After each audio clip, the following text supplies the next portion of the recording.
Assalamualaikum warahmatullahi wabarakatuh. Waalaikumsalam warahmatullahi wabarakatuh. Bismillahirrahmanirrahim. Alhamdulillahi rabbil alamin.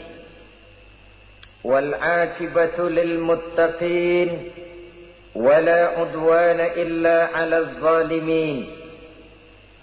والصلاة والسلام على أشرف الأنبياء والمرسلين سيدنا ومولانا محمد وعلى آله وأصحابه المجاهدين الطاهرين أما بعد.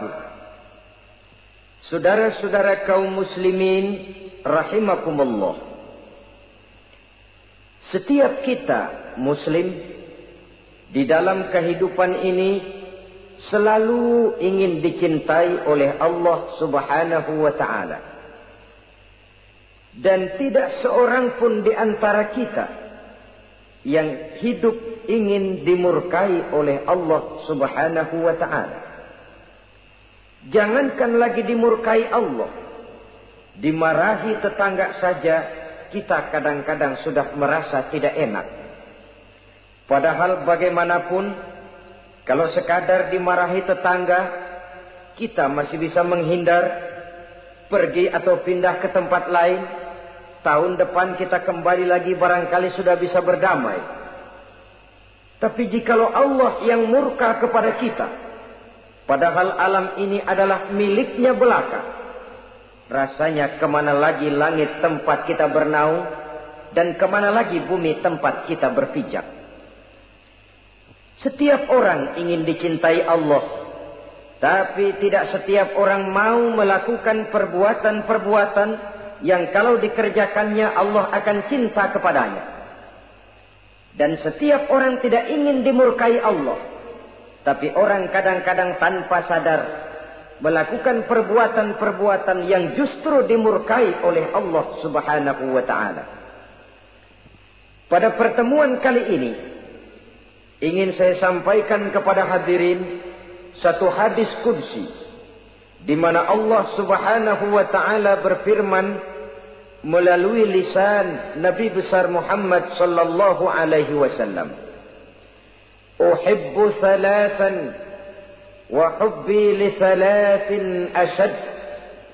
Aku cinta, kata Allah, kepada 3 macam golongan manusia. Tapi aku lebih cinta lagi kepada yang 3 macam lagi. Jadi ada yang sekedar dicintai Allah, ada yang lebih lagi dicintai oleh Allah Subhanahu wa ta'ala. Siapa mereka? Mari kita ikuti satu persatu isi daripada hadis qudsi ini. Yang pertama, uhibbu ahlas sakha. Aku cinta, kata Allah, kepada orang-orang yang pemurah. Aku cinta kepada orang-orang yang ringan tangan, mempunyai kepekaan sosial yang tinggi, gemar menolong orang yang memang memerlukan pertolongan. Aku cinta kepada orang-orang yang semacam itu.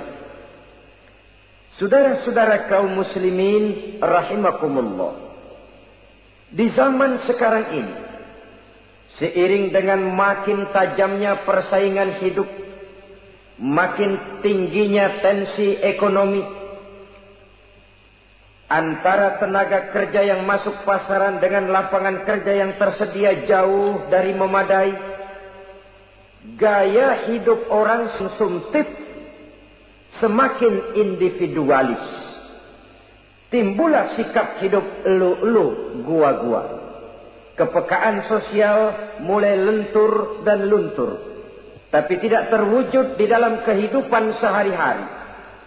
Padahal agama mengajarkan Allah cinta kepada orang-orang yang bermurah tangan, gemar melakukan pertolongan, peka melihat penderitaan dan kesulitan orang lain. Adalah Allah melebihkan rezeki sebagian kita dari yang lain. Dimaksudkan untuk saling tolong menolong, bahu-membahu dan bantu-membantu. Sehingga dengan demikian, apa yang disabdakan Nabi dalam hadis, Ar-Rahimuna yarhamuhumur Rahman, irhamu ahlal ardi yarhamkum man fis sama. Orang-orang yang punya sifat belas kasih akan dikasihi oleh Allah Subhanahu wa ta'ala. Sayangi yang di permukaan bumi, nanti yang di langit akan sayang kepadamu, akan turun rahmahnya kepada kita bersama. Alangkah nikmatnya kehidupan ini, jikalau yang berkuasa menyayangi yang lemah lalu melindunginya, jikalau yang alim menyayangi yang awam lalu membimbingnya, jikalau yang kaya menyayangi yang miskin lalu mengulurkan tangan memberikan bantuannya, akan terciptalah rahmah dalam kehidupan. Tapi jikalau sebaliknya, yang berkuasa malah menindas dan menekan yang lemah, yang alim malah membodoh-bodohi yang memang sudah bodoh, sementara yang kaya menyantap yang miskin, akan terjadilah bala dan bencana dalam kehidupan. Bukan lagi rahmah yang turun, melainkan azab akan menimpa kita secara keseluruhan. Begitulah terdapat tirai halus yang memisahkan kita dari konsep ajaran agama kita yang luhur. Agama mengajarkan yadul ulya khairun min yadi sufla, bahwa tangan di atas lebih baik daripada tangan yang di bawah. Orang yang memberi lebih baik daripada orang yang menerima.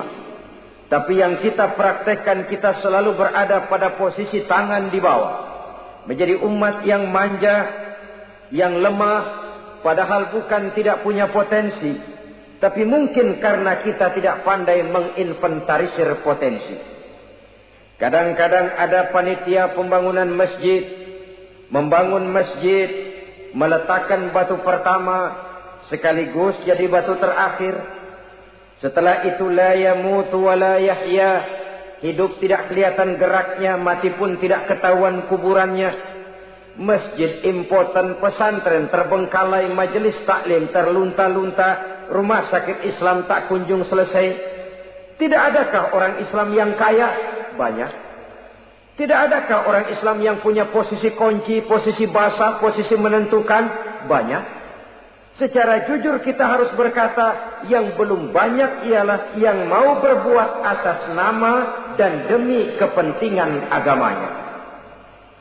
Kita juga bukan tidak punya potensi.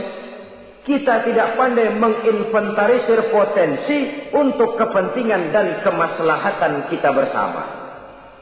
Saudara-saudara kaum muslimin rahimakumullah.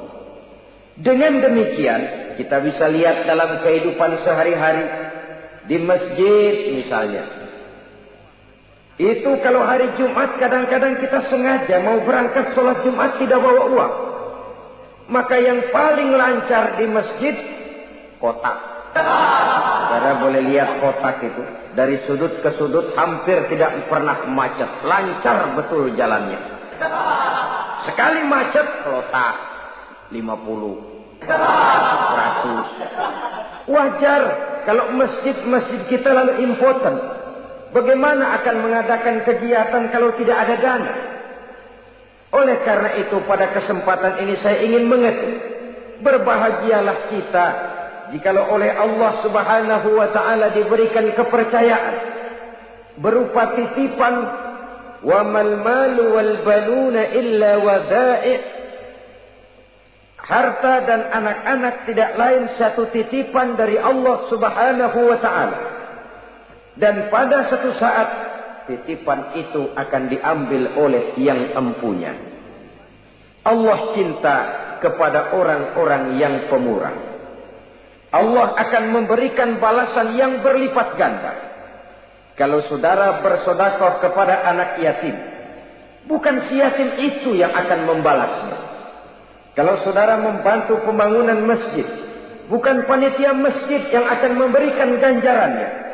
Kalau saudara membangun pondok pesantren, bukan kiai yang punya pesantren yang akan memberikan balasannya. Allah Subhanahu wa ta'ala melalui jalan yang tidak kita sangka-sangka melalui jalan yang dalam istilah Quran disebut min haitsu la yahtasib, melalui jalan yang tidak pernah kita hitung, kita sangka sama sekali. Jalan gaib yang hanya Allah saja yang maha tahu. Sebaliknya, wa hubbi lil faqir as-sakhi asad, kata Allah. Aku cinta kepada orang-orang yang pemurah, tapi aku lebih cinta lagi kepada orang-orang miskin yang pemurah. Orang kaya pemurah, Allah cinta. Orang miskin pemurah, Allah lebih cinta. Kenapa?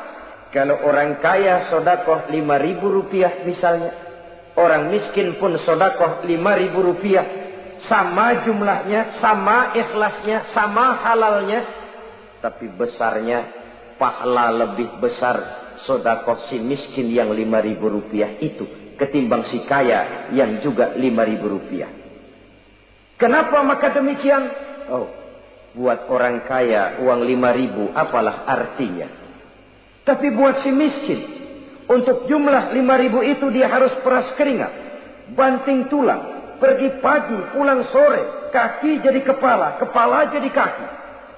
Tapi kok dia berani bersodakoh sejumlah sodakohnya orang kaya. Ini yang dinilai oleh Allah subhanahu wa ta'ala. Saudara-saudara kaum muslimin rahimakumullah, sifat inilah yang dahulu dicontohkan oleh baginda Rasul. Bahkan apa yang beliau sedekahkan kepada orang lain biasanya adalah sesuatu yang lebih baik dari apa yang beliau pakai sendiri. Watak ini yang diikuti oleh generasi sahabat. Kita ambil contoh ketika terjadi perang Tabuk misalnya. Datanglah Sayyidina Abu Bakar Siddiq, membawa seluruh harta bendanya disumbangkan di jalan Allah. Melihat ini Nabi bertanya, hal tarabta li ahlika syai'an ya Abu Bakar? Wahai Abu Bakar, begini banyak harta yang kau infakkan fi sabilillah ini, apakah buat keluargamu sudah kau tinggalkan? Sayyidina Abu Bakar dengan tegak menjawab, taraktu lahumullaha wa rasulahu. Sudah, saya tinggalkan mereka Allah dan Rasulnya. Saya tinggalkan mereka keyakinan, akidah, iman, bahwa kalau kami menolong Allah, menolong agama, Allah akan menolong kami. Bahwa kami tidak akan jadi melarat karena memperjuangkan agama. Bahwa kami tidak akan jatuh miskin kalau harta ini kami belanjakan di jalan Allah. Kami tinggalkan keyakinan itu kepada anak-anak dan istri di rumah. Sementara harta yang ada seluruhnya kami bawa kemari. Keyakinan yang dimiliki oleh Sayyidina Abu Bakar Siddiq di zaman sekarang ini sudah merupakan keyakinan yang sangat langka. Kita belum yakin benar akan kebenaran janji Allah. Sehingga dengan demikian timbullah keraguan-raguan. Apa iya kalau saya belanjakan uang ini di jalan Allah akan ada balasannya? Apa iya kalau uang ini saya gunakan untuk melaksanakan ibadah akan datang balasannya? Padahal dalam hadis qudsi Allah menjanjikan, ana inda zanni abdi bi. Aku ini, kata Allah, bagaimana menurut persangkaan hambaku saja kepadaku. Kalau dia sangka baik, insya Allah baik datangnya. Kalau dia sangka tidak, aku bagaimana menurut sangka hambaku kepadaku. Itulah sebabnya dalam segala hal kita harus husnuzan, berbaik sangka kepada Allah subhanahu wa ta'ala. Saudara-saudara kaum muslimin rahimakumullah, inilah golongan pertama kekasih Allah, orang-orang yang dicintai Allah, orang-orang yang pemurah, yang sadar bahwa harta hanya sekadar titipan dari Allah subhanahu wa ta'ala. Dan harta menurut Nabi, apabila sudah kita belanjakan di jalan Allah, dia akan berkata, pertama, kuntu qalilatan fakatsartani, jumlahku sebenarnya sedikit, tapi lantaran engkau sedekahkan aku, engkau belanjakan aku di jalan Allah, maka jumlahku jadi banyak. Kau sedekah 1000, dibalas 7000, dikali 10, dikali 100, masih ditambah wallahu yudha'ifu liman yasha. Allah melipat gandakan pahala kebajikan dari orang-orang yang dikehendakinya. Yang kedua, harta itu akan bicara lagi. Kuntu faniyatan fa'abqaitani. Aku ini sebenarnya fana, tidak kekal, berubah, relatif dan temporer, sirna oleh pergeseran masa dan pertukaran waktu. Tapi lantaran engkau sedekahkan aku, engkau belanjakan aku di jalan Allah, maka nilaiku jadi kekal, akan mendampingi engkau sampai di hadratullah azza wa jalla di akhirat nanti.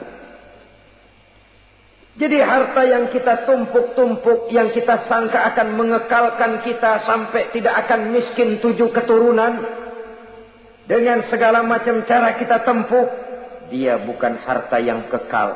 Yang kekal, yang kita belanjakan di jalan Allah subhanahu wa ta'ala. Itu milik kita yang benar-benar akan kita nikmati. Yang ketiga, harta itu akan berkata lagi, kunta harisi fal'ana sirtu harisaka.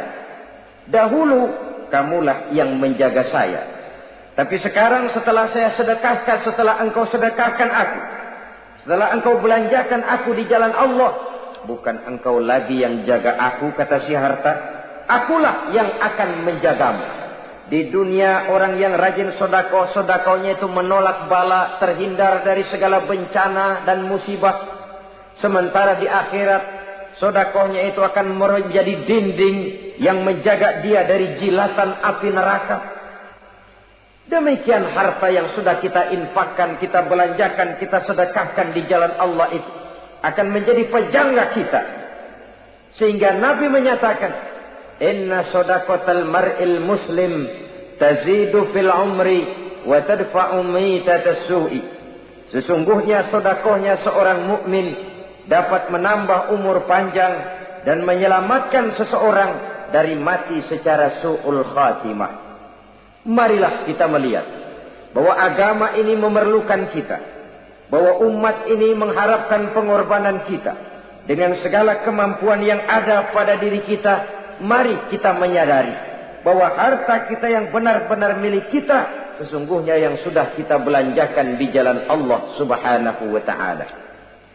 Saudara-saudara kaum muslimin rahimakumullah, inilah golongan pertama. Golongan yang kedua yang dicintai oleh Allah subhanahu wa ta'ala, uhibbul mutawadhi'in. Aku cinta, kata Allah, kepada orang-orang yang rendah hati, orang-orang yang membawa ilmu padi, makin berisi makin merunduk, makin di puncak, makin sadar akan kelemahan dan keterbatasannya. Aku cinta kepada orang-orang yang rendah hati. Adalah satu sifat dari Rasulullah sallallahu alaihi wasallam yang diriwayatkan oleh Imam Abu Ja'far Al-Barzanji misalnya dalam rawi Barzanjinya, wa kana sallallahu alaihi wasallam syadidal haya'i wat tawadhu. Adalah Rasulullah sallallahu alaihi wasallam seorang yang sangat pemalu dan sangat rendah hati.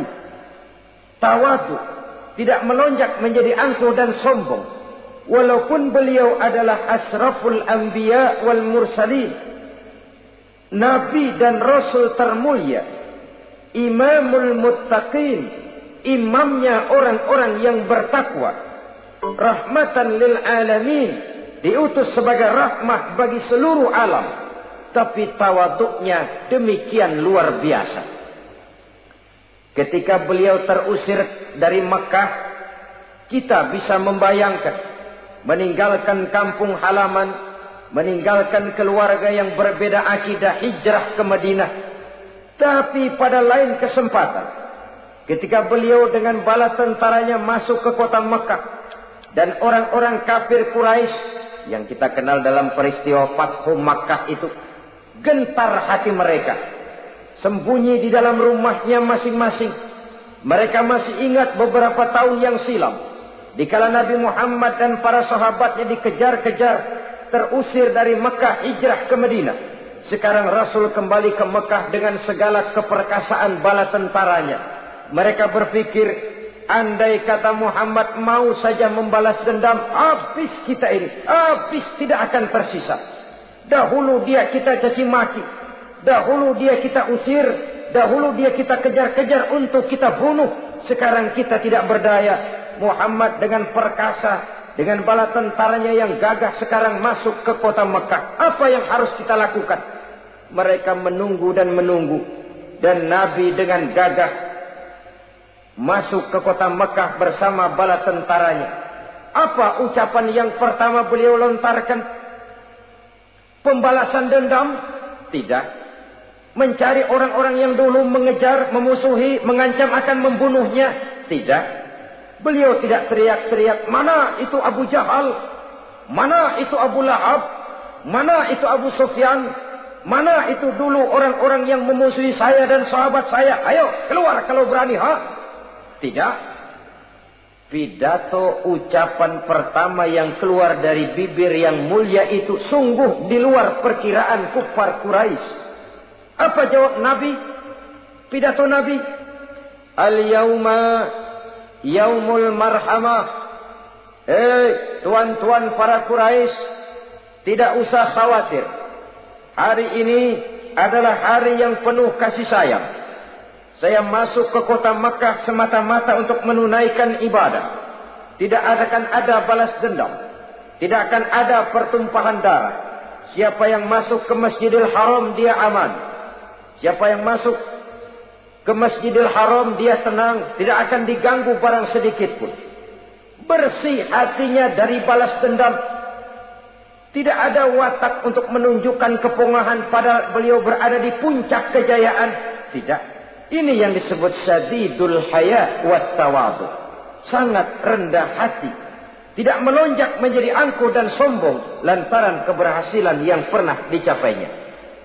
Uhibbul mutawadhi'in. Aku cinta kepada orang-orang yang rendah hati. Makin berkuasa, makin rendah hati.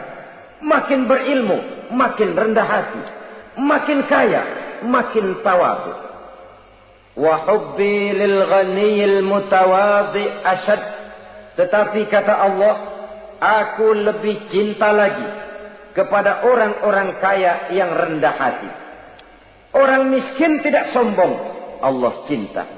Orang kaya tidak sombong, Allah lebih cinta. Sebabnya apa? Rasa-rasanya kalau ada orang miskin tidak sombong, memang sudah harusnya. Tapi kalau ada orang kaya, apa saja dia punya. Kebunnya ada di mana-mana, kendaraannya sejumlah keluarganya, uangnya, depositonya ada di berbagai bank, pabriknya banyak. Apa saja dia punya, tapi tidak sombong, tawadhu. Ini yang lebih dicintai oleh Allah Subhanahu wa ta'ala. Saudara-saudara kaum muslimin rahimakumullah. Oleh karenanya, hadis kursi ini menanamkan kesadaran kepada kita bersama bahwa yang pantas untuk sombong hakikatnya cuma Allah saja. Itu sebabnya salah satu asma'ul husna Allah disebut al-mutakabbir. Kalau Allah sombong, wajar karena memang tidak ada Tuhan lain selain Allah. Alam dan seluruh isinya adalah miliknya belaka. Tidak ada satupun yang bisa mengklaim. Al-mutakabbir huwallah. Yang pantas sombong hanya Allah Subhanahu wa ta'ala. Saudara-saudara kaum muslimin rahimakumullah. Yang ketiga, orang yang dicintai oleh Allah Subhanahu wa ta'ala, uhibbut taibin. Aku cinta kepada orang-orang yang bertaubat. Kepada orang-orang yang apabila berbuat kesalahan, dia segera sadar. Dijadikannya kesalahan itu sebagai satu pelajaran untuk tidak diulanginya lagi pada masa yang akan datang. Adalah lebih baik kita mulai dari kertas yang kelabu, hitam sekalipun. kalau akhirnya akan menjadi lembaran-lembaran yang putih. Ketimbang kita mulai dengan lembaran yang putih, kalau akan ditutup dengan lembaran-lembaran hitam noda yang tidak berhapus. Allah Subhanahu wa ta'ala Maha Pengampun, Pengasih dan Penyayang. Ia akan memaafkan segala perbuatan yang bersifat salah dari hamba-hambanya, asalkan tidak diulanginya lagi. Manusialah yang sering kejam, membiarkan dirinya larut dan hanyut diseret arus dosa. Ia sadar itu satu kesalahan, tapi tidak berupaya untuk menyelamatkan dirinya sendiri. Apakah itu berupa yang namanya judi, minuman keras, menipu orang lain, durhaka kepada kedua orang tua, jahat kepada tetangga, suka memfitnah orang lain. Dibiarkan dirinya hanyut di dalam lembah dosa tanpa upaya penyelamatan sama sekali. Atau kadang-kadang mengulur waktu. Nanti saja sudah tua-tuaan taubatnya. Padahal waktu tidak pernah main-main. Uhibbut taibin, aku cinta kepada orang-orang yang mau bertaubat. Wa hubbi lisyabit taib asad, tapi aku lebih cinta lagi kepada orang-orang muda yang mau bertaubat. Apabila orang tua bertaubat, Allah cinta. Anak muda bertaubat, Allah lebih cinta.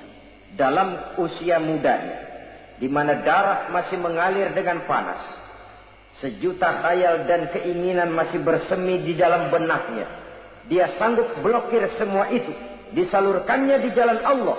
Allah cinta sekali kepada orang-orang semacam itu.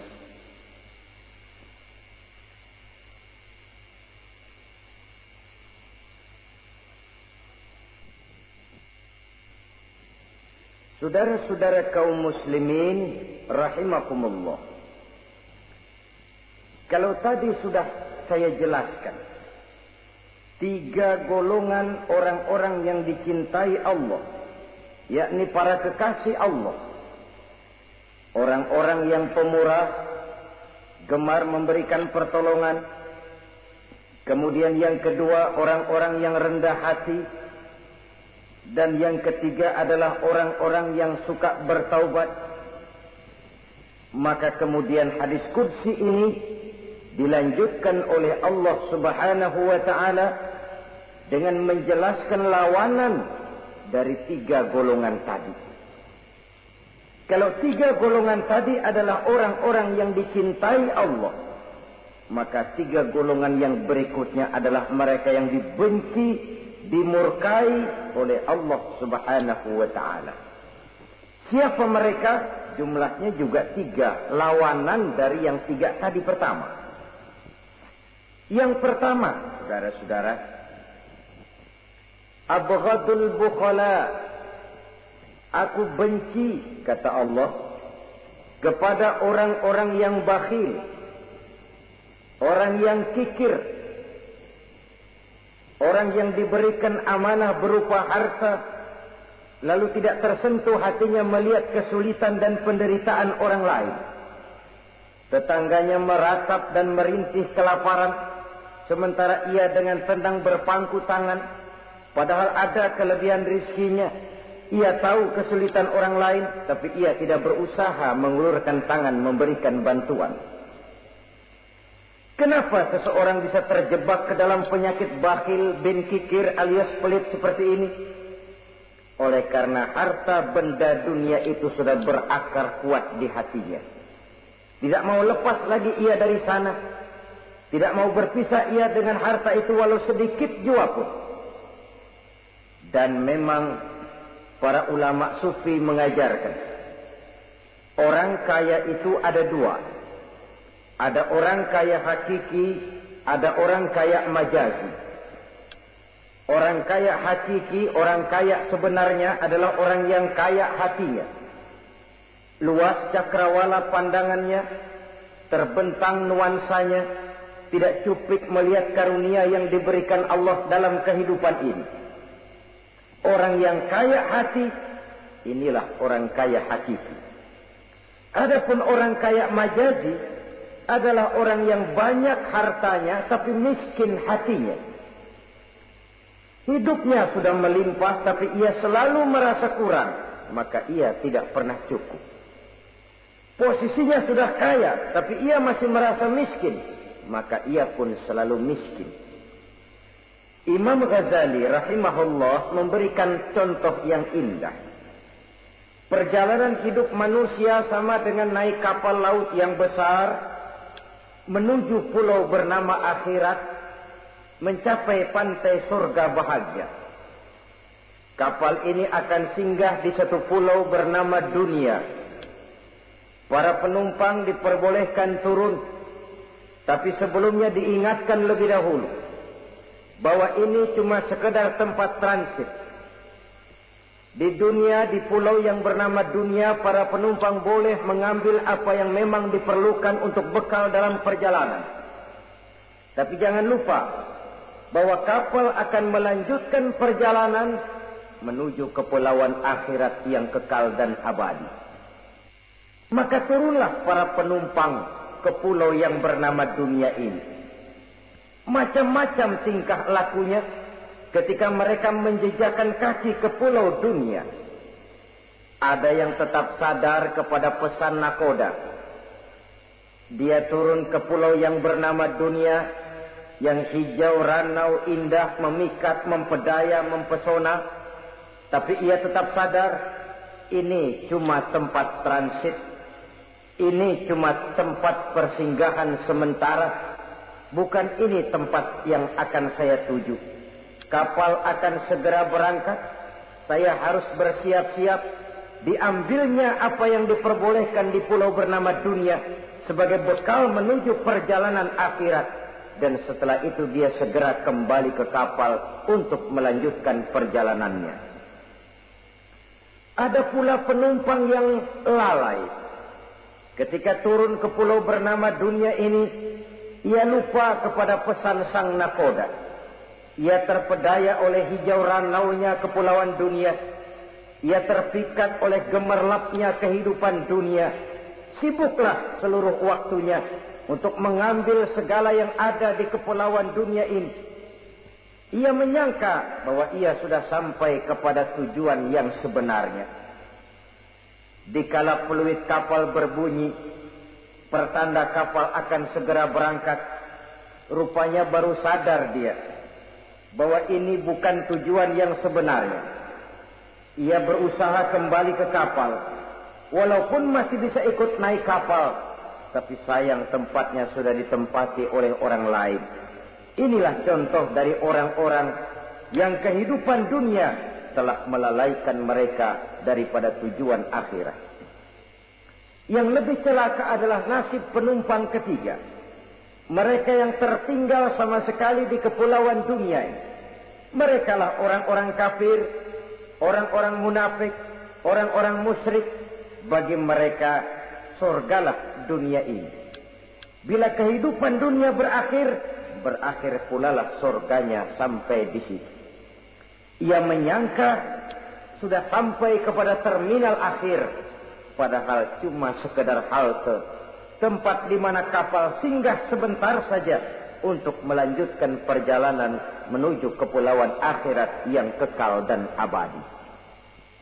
Saudara-saudara kaum muslimin rahimakumullah, orang-orang yang sadar bahwa dunia cuma sekedar satu tempat transit, maka kesadaran itu menggugah dia kepada keyakinan terhadap kalimat inna lillahi wa inna ilaihi raji'un. Segalanya datang dari Allah, segalanya akan kembali kepada Allah. Tidak ada yang dibawanya saat ia terlahir ke alam dunia ini, dan tidak akan ada yang dibawanya kembali saat ia keluar meninggalkan alam dunia ini, kecuali iman dan amal soleh yang dikerjakannya di dalam kehidupan kita. Bukan bakhil yang menyebabkan orang cepat jadi kaya. Bukan pemurah yang menyebabkan orang jatuh miskin dan bangkrut. Tetapi kesadaran bahwa segalanya datang dari Allah, segalanya akan kembali kepada Allah, akan membuat kita walaupun memiliki harta dan benda, tapi ia tidak berurat dan berakar di dalam hati. Abghadul bukhala, kata Allah, Aku benci kepada orang-orang yang bakhil. Kadang-kadang jangankan untuk orang lain, untuk kepentingan agama, dirinya sendiri saja tidak bisa menikmati kekayaannya. Kaya dia sebenarnya, tapi dia tidak sadar akan kekayaannya. Lebih celaka lagi, dia tidak tahu untuk apa kekayaan itu akan dipergunakan. Lahirnya mazhab materialisme, hidup serba cukup, serba ada, seperti yang kita lihat di negara-negara yang makmur, di Eropa bagian barat misalnya. Keluarga-keluarga jet set yang akhirnya bingung karena kebanyakan harta. Kalau kita di timur umumnya bingung karena tidak punya harta. Di sana orang bingung karena kebanyakan harta, mau diapakan harta itu. Akhirnya timbullah gaya hidup yang aneh-aneh. Membentuk klub-klub nudis terlepas dari pergaulan dunia ramai. Bergerombol tidur di goa-goa. Padahal rumahnya macam istana, kamarnya 37, ada kolam renang, ruangan ber-AC. Kemana pergi mobil sejumlah keluarga, dari merek-merek yang mewah, keluaran mutaakhir. Tidak puas mobil punya kapal pesiar, kapal laut. Tidak cukup kapal laut, punya kapal pesawat terbang pribadi. Apa yang dimau, uangnya bisa bicara. Tapi akhirnya lalu sampai kepada titik jenuh. Sampai kepada yang namanya frozen emotional attitude. Dan sikap bakhil inilah yang pada akhirnya mendorong seseorang untuk sampai kepada tingkat yang disebut tamak, rakus, serakah. Dan mental semacam ini tidak hanya membahayakan bagi pribadi yang punya watak, tapi juga bagi lingkungan, bagi masyarakat, bahkan dalam skopnya yang luas, bagi pertumbuhan suatu bangsa, bagi pertumbuhan suatu negara. Sikap-sikap tamak, rakus, serakah, mau menang sendiri, mau kuasa sendiri, mau basah sendiri, mau kaya sendiri, persetan dengan orang lain, adalah sikap-sikap yang tidak saja bertentangan dengan ajaran agama kita, tapi juga bertentangan dengan falsafat dasar kehidupan bangsa kita, yakni Pancasila. Saudara-saudara kaum muslimin rahimakumullah. Lawanannya kemudian Allah menyatakan, wa bughdi lil ghaniyil bakhil asyad. Aku benci kepada orang yang bakhil, tapi aku lebih benci lagi kepada orang-orang kaya yang bakhil. Kalau orang miskin pelit, barangkali masih orang berkata pantaslah dia tuh pelit, miskin. Tapi kalau kaya, bakhil, kaya, pelit, rasanya orang menyayangkan. Apa saja dia punya, tapi bakhil, pelit, tidak sadar bahwa itu adalah amanah Allah yang suatu saat akan dimintakan pertanggungan jawab di padang mahsyar nanti. Inilah golongan pertama yang dibenci oleh Allah Subhanahu wa ta'ala. Golongan yang kedua, abghadul mutakabbirin. Aku benci kepada orang-orang yang sombong. Baik sombong oleh karena kekuasaan, kekuatan, wewenang, jabatan. Baik sombong oleh karena ilmu pengetahuan, skill, keahlian, kemampuan. Baik sombong oleh karena harta benda dan kekayaan. Sombong dalam segala bentuknya tidak disenangi oleh Allah Subhanahu wa ta'ala. Inilah yang saya maksud tadi dengan membawa ilmu padi seharusnya. Semakin berisi, semakin merunduk. Sebab pepatah orang-orang tua kita bilang, air beriak tanda tak dalam, tong kosong bunyinya nyari. Orang belajar silat kalau baru dapat 2-3 jurus memang genit, bukan main. Sesuatu yang barangkali sudah lumrah dalam kehidupan. Tapi yang diajarkan oleh agama, abghadul mutakabbirin, aku benci kepada orang-orang yang sombong. Al-Quran syarat dengan contoh-contoh, baik dari perjalanan sejarah, baik dari perjalanan para hidup para nabi dan para rasul, seluruhnya merupakan tamsil, contoh dan ibarat bagi kita bersama. Fanzuru kaifa kana akibatul mukazzibin, fanzuru kaifa kana akibatul mujrimin. Berjalanlah kamu di permukaan bumi, lihat bagaimana akibat yang diderita oleh para pendusta. Lihat bagaimana akibat yang diderita oleh para pembuat dosa, oleh orang-orang yang sombong, angkuh, congkak, dan takabur. Mereka satu demi satu mengalami kehancuran, tenggelam di perut sejarah. Kurang apa Fir'aun? Kurang apa Raja Namrus? Kurang apa Raja Abrahat? Tentaranya gagah perkasa, kekuasaannya luas, istananya megah dan besar. Pengawalnya gentayangan di mana-mana, intelnya selalu siap siaga menjaga keamanan. Sang raja diraja.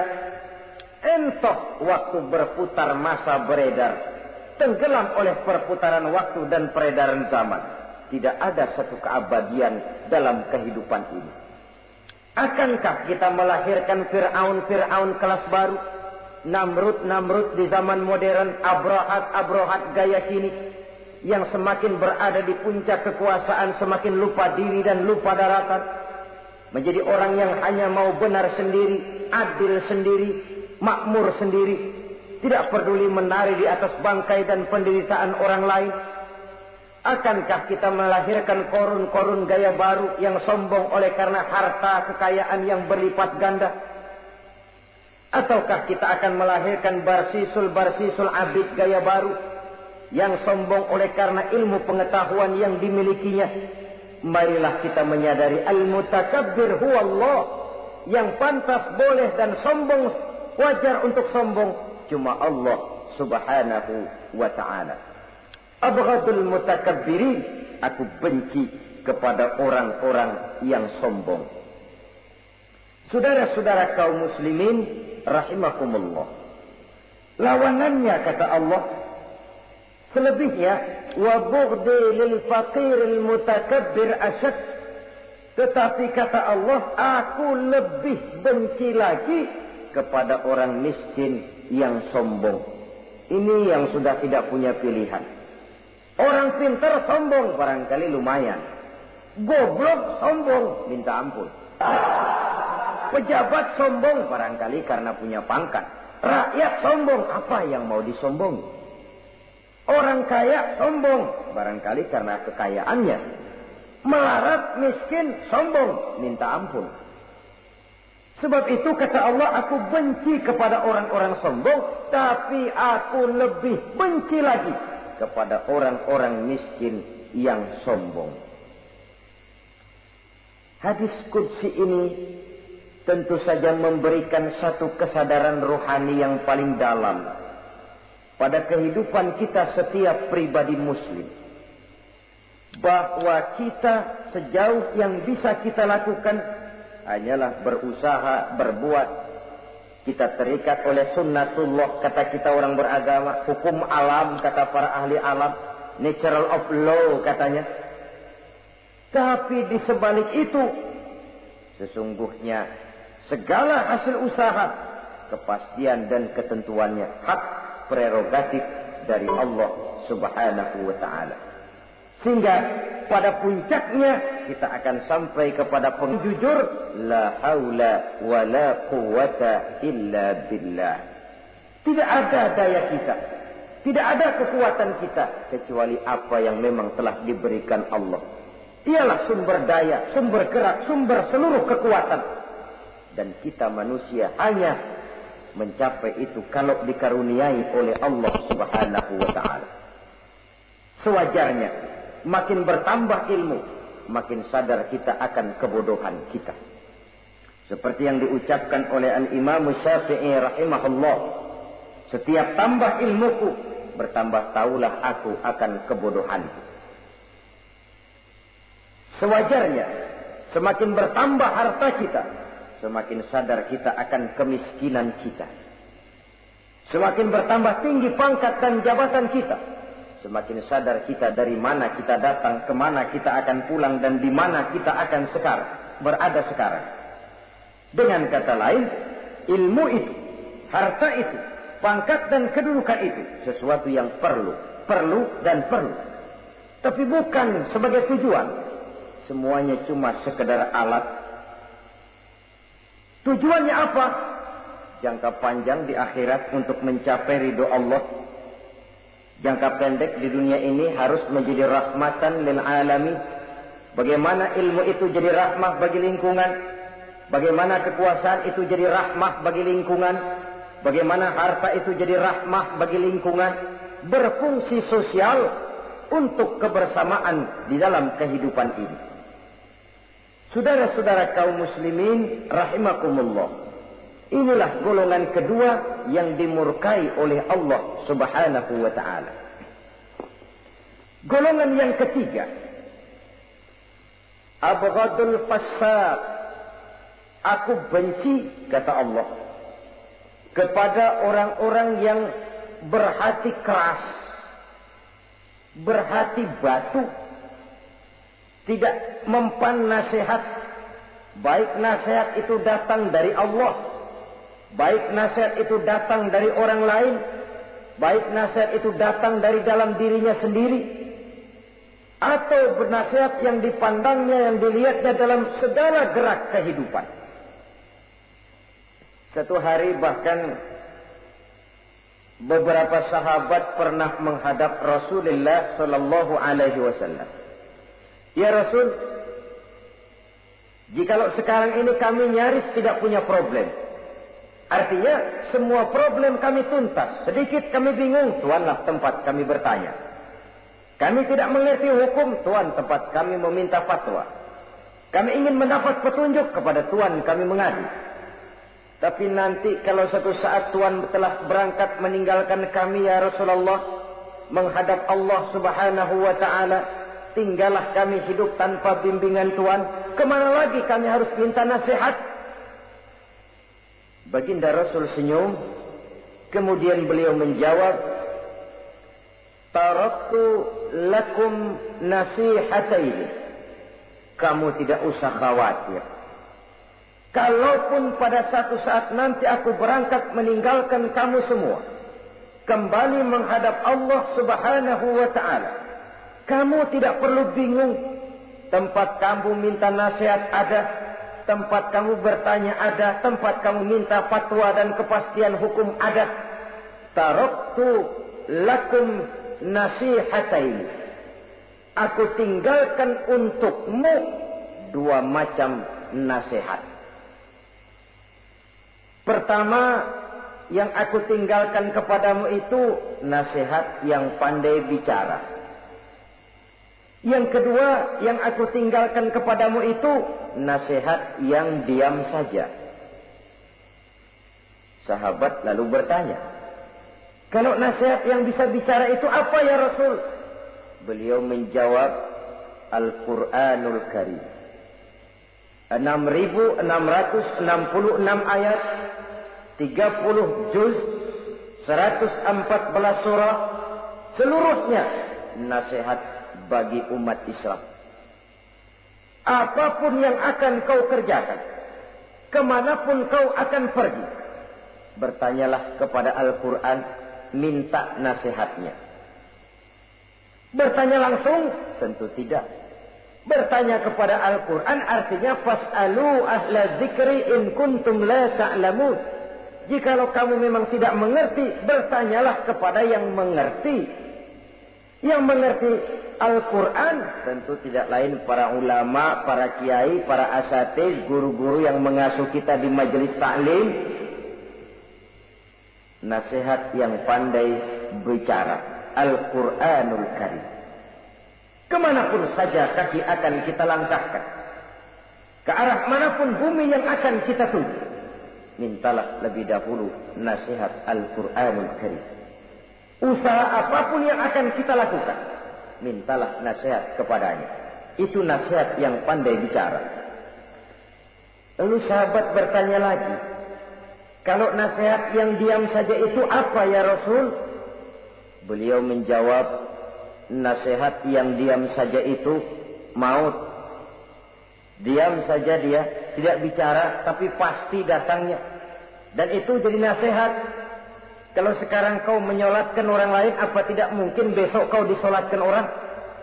Kalau hari ini kau antar jenazah temanmu ke liang lahat, entah tahun depan, bulan depan, minggu depan, entah 5-10 tahun yang akan datang, bukankah kau yang akan diantar ke liang lahat?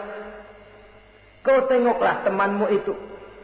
Matanya masih ada tapi sudah tidak sanggup lagi melihat. Jangankan melihat, digerakkan saja pun sudah tidak bisa. Telinganya belum kemana-mana tapi sudah tidak mampu lagi mendengar. Kakinya masih cukup tapi sudah tidak mampu untuk dipakai berjalan. Tangannya masih ada tapi tidak ada lagi yang bisa dipegangnya. Apa yang kurang kalau sudah demikian? Kau tumpuk harta kekayaan untuk 7 turunan, kau sangka kau tidak akan mati karena itu. Kau ingin selalu berada di puncak padahal hidup ini mendaki dan menurun. Ini seluruhnya merupakan nasihat. Orang yang hatinya keras tidak mempan nasihat yang datang dari Allah, Quran dan maut. Nasihat yang datang dari orang lain, kadang-kadang diberikan nasihat lebih pandai dia berkilah, lebih pandai dia berkelit, lebih pandai dia berjawab. Orang yang memberi nasihat baru bicara 1, dia sudah 10. Nasihat yang datang dari orang lain tidak juga bisa menyentuh hatinya. Atau nasihat yang timbul dari dalam dirinya sendiri. Kulit yang mulai berkerut, uban yang mulai bertabur, gigi yang permisi satu demi satu. Itu kan seluruhnya merupakan nasihat. Tapi orang yang hatinya keras, kasar, istilah kita barangkali sudah kulit badak, muka tembok, kuping kebo, masuk dalam golongan khatamallahu ala qulubihim. Allah sudah tutup cap, Allah stempel hati mereka, tidak masuk lagi nasihat. Na'udzubillah summa na'udzubillah. Beruntung kita kalau oleh Allah ini diberikan hati yang lembut, peka, mudah menerima kebenaran, tidak tertutup terhadap kebenaran. Walaupun kebenarannya itu datang dari seorang budak yang hitam legam. Karena memang agama mengajarkan khuzil hikmata wa la yadurruka min ayyi wi'ain kharajat.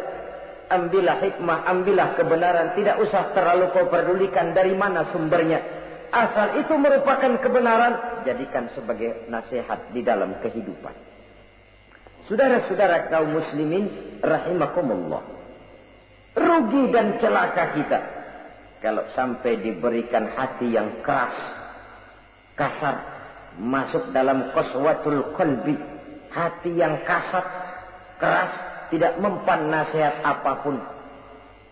Kalau kadang-kadang masuk telinga kanan, keluar lagi telinga kiri, tidak pernah singgah di lubuk hatinya walau sebentar sekalipun, tidak pernah transit, atau kalaupun transit seperti air di daun talas, mudah bergoyah ke kiri dan ke kanan. Allah benci kepada orang-orang yang hatinya keras. Selanjutnya, wa bughdhi lisaykhil fasik asad. Tapi kata Allah, aku lebih benci lagi kepada orang tua yang hatinya keras. Tua-tua keladi katanya, makin tua makin menjadi. Kalau ada anak muda bandel, nakal, setidaknya orang masih punya harapan. Masih ada orang berkata, ya doain aja dah, mudah-mudahan dia makin dewasa, makin lurus jalan hidupnya, makin benar langkahnya, makin sadar rasa keagamaannya. Masih ada ucapan seperti itu. Tapi kalau sudah tua malah makin gila, orang sudah habis harapan. Paling orang bilang, tuh aki-aki udah asar, udah maghrib, udah dekat ke lubang kubur, bedung menggerib masih nyingsot aja di perapatan. Saudara-saudara kaum muslimin, habis rasanya harapan orang. Aku benci kepada orang yang hatinya keras, tapi aku lebih benci lagi kepada orang tua yang berhati keras. Kenakalan remaja dibenci Allah, kenakalan orang-orang tua lebih dibenci oleh Allah Subhanahu wa ta'ala. Saudara-saudara kaum muslimin rahimakumullah, Semoga kita termasuk ke dalam golongan orang-orang yang dicintai Allah, para kekasih Allah. Dan kita berlindung kepada Allah, jangan sampai termasuk ke dalam golongan orang-orang yang dimurkai dan dibencinya. Inilah yang kita bicarakan pada pertemuan kali ini. Terima kasih dan mohon maaf. Wassalamualaikum warahmatullahi wabarakatuh. Waalaikumsalam warahmatullahi wabarakatuh.